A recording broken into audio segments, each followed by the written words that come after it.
semuanya. Jadi di sini kami bakal mewawancarai salah satu narasumber kami. Sebelumnya perkenalkan nama saya Fastiana Vita Azahra. Perkenalkan nama saya dan saya Sabar Dengsi. Saya Sri Malang Sari. Oke, sebelumnya terima kasih banyak Bapak atas kesempatan dan waktunya yang udah menyempatkan membantu kami dalam memenuhi tugas mata kuliah negosiasi. Iya. Sebelumnya boleh izin Bapak perkenalkan diri Bapak. Perkenalkan, nama saya Kunto Mugiono, Sarjana Hukum. Jabatan sebagai SR atau HRD dari CP Sinar Baja Mandiri. Boleh jelasin Pak, perusahaan itu bergeraknya di bidang apa? Kalau perusahaan kita bergerak dalam bidang, terutama dalam bidang perdagangan. Perdagangan itu bisa jual beli apa yang ada dilihat, bahan material terutama baja ringan dan lain-lain. Terus juga bergerak di bidang untuk supporting proyek-proyek swasta maupun pemerintah, maupun bisa juga proyek-proyek yang lain. Kalau boleh tahu sudah berapa lama Pak di Kita bidang di SR sebenarnya saya pribadi sudah dari tahun 2005 sampai sekarang kan udah berapa tahun. Kalau kebetulan memang di perusahaan ini kita baru 1,5 tahun.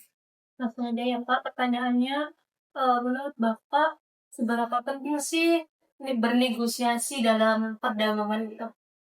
Sangat penting karena negosiasi itu artinya ada satu tujuan di mana namanya satu perusahaan itu kan paling tidak mengedepankan nilai bisnis.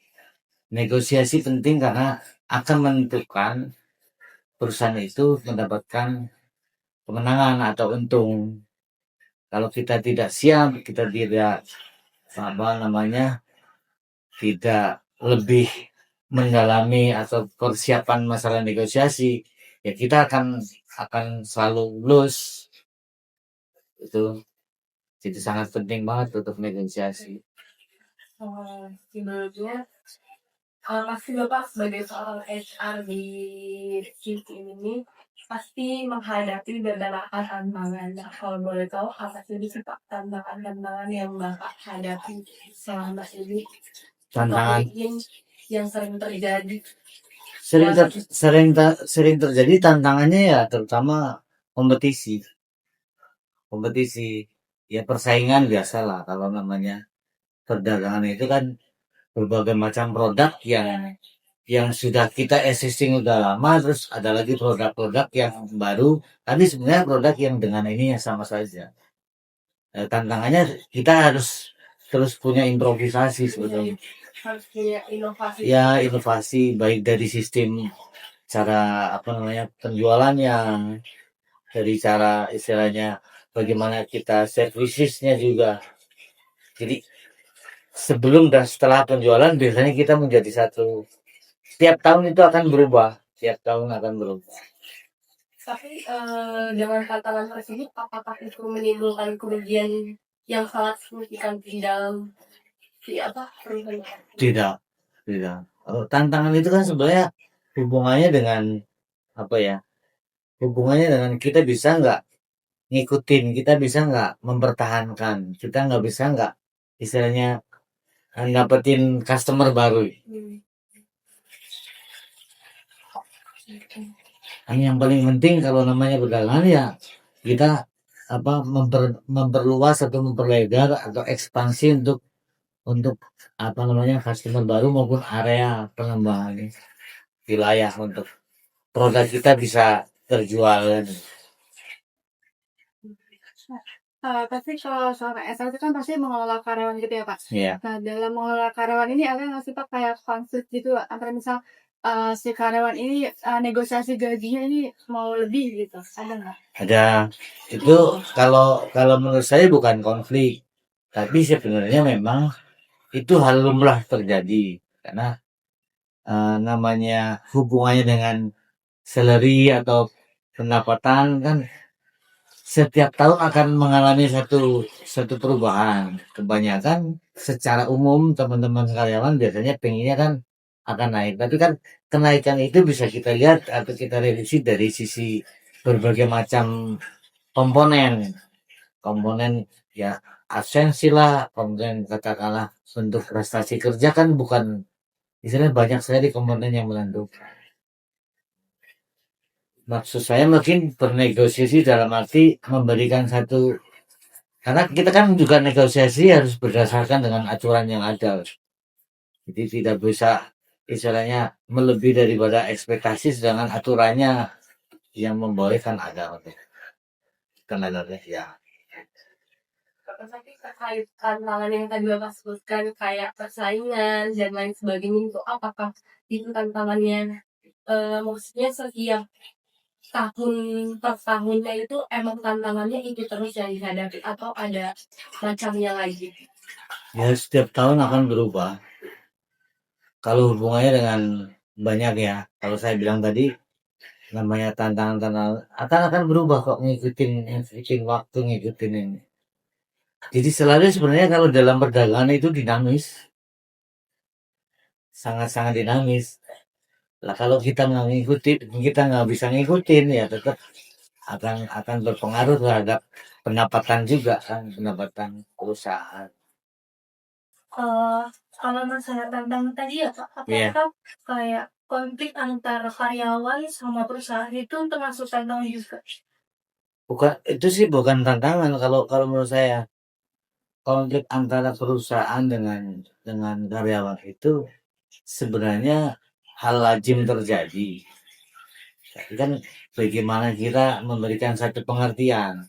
Karena kan kalau namanya HR sendiri orang orang tengah. Orang tengah itu sebagai jembatan, sebagai sebagai komponen yang menjembatani antara perusahaan dengan karyawan. Tapi kita harus secara aturan kan membela perusahaan. Tapi juga tidak boleh misalnya menindas pada karyawan.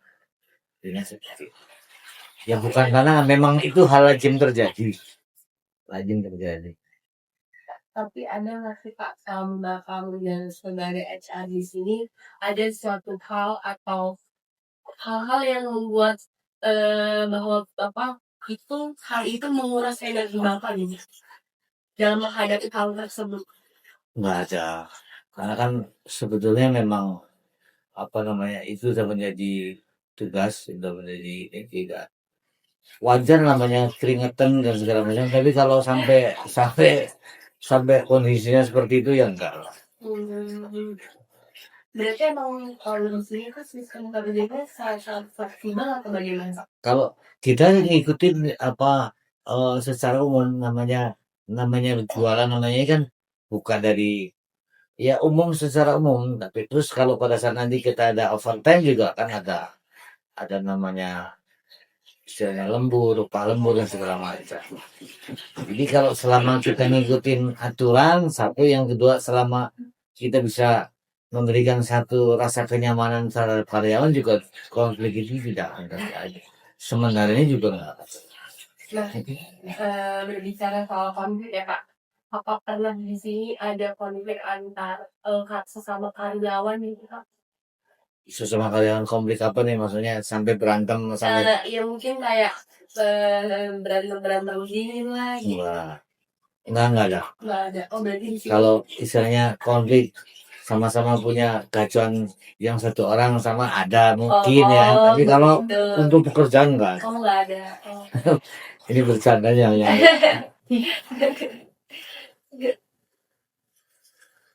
Enggak ada sih kalau konflik yang seperti itu. Nah Bapak kan tadi kita membahasnya tentang tantangan yang dihadapi dalam suatu perusahaan dan bagaimana kondisinya kayak bisa menyinggung ke negosiasi gitu. Nah, karena hal itu, menurut Bapak apa aja sih skill yang harus dimiliki oleh HR agar bisa bernegosiasi dengan baik? Yang pertama itu mengetahui satu aturan, yang kedua paham terhadap permasalahan, yang ketiga itu well prepare, maksudnya persiapan untuk menghadapi negosiasi itu yang harus paling penting. Tahu kondisi, tahu istilahnya, tahu inti, tahu permasalahan, istilahnya paham betul, memahami betul, nanti untuk bernegosiasi tidak akan mengalami kendala. Bagaimana peran dalam bernegosiasi saat Kakak sebagai seorang HR harus menyampaikan keputusan yang sulit seperti mutasi atau bahkan di PHK? Ya, paling tidak tetap akan butuh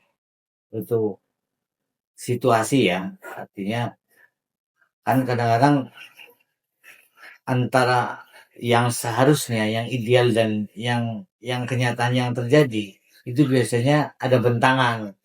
Tapi bentangan seperti itu biasanya akan cepat bisa kita laksanakan kalau kita memberikan satu pengertian persuasif terhadap anak. Jadi nggak ada permasalahan sebetulnya. Ini solusi atau tips dari Bapak apa sih saran buat kami nanti buat jadi SRP gimana? Ya lebih banyak penambahan ini.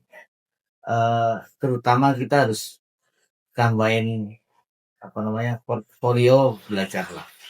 Satu cuma itu baca sebenarnya. Sambil istilahnya sedikit banyak kalau adik-adik semua kan istilahnya nanti diharapkan menjadi satu ini yang lebih profesional. Ya jangan sungkan-sungkan untuk lebih studi banding terus. Istilahnya diskusi walaupun resmi maupun tidak resmi tetap harus ada diskusi. Nah, kalau dia Maya kan ke bapaknya, belinya direktur juga loh, bapaknya kan direktur. Sebagai dirut di sini ya diskusi aja dengan teman-teman. Kalau istilahnya kan banyak sekarang perusahaan-perusahaan broadcast, masuk aja ke sana. Atau perusahaan-perusahaan yang sifatnya di sini kan ada perusahaan yang perbankan atau insurans atau perusahaan-perusahaan yang lain. Kan ada banyak ininya. Banyak perusahaan-perusahaan yang dari berbagai macam disiplin kan. Baik Bapak, mungkin boleh kasih kesimpulan terhadap topik yang ada kita bahas tentang tantangan yang tadi Bapak sudah sebutkan. Ya, boleh berikan kesimpulan dari semuanya. Oh gitu, saya harus disclaimer dulu ya. Iya, benar Bapak. Biar yang nonton juga tahu. Ya kesimpulan hadapi dengan ini aja, dengan happy aja. Namanya SR, namanya ini permasalahan kan hubungannya dengan human dengan manusia, dengan ini. Ya kita menghadapi dengan touchingnya adalah touching sebagai human being aja. Hadapi dengan happy, hadapi dengan sebaringan supaya tidak feedbacknya ke pribadi. Ya, oke. Terima kasih. Terima kasih banyak ya Bapak. Sama-sama. Terima kasih yang sudah diberikan. Oke, terima kasih. Dah.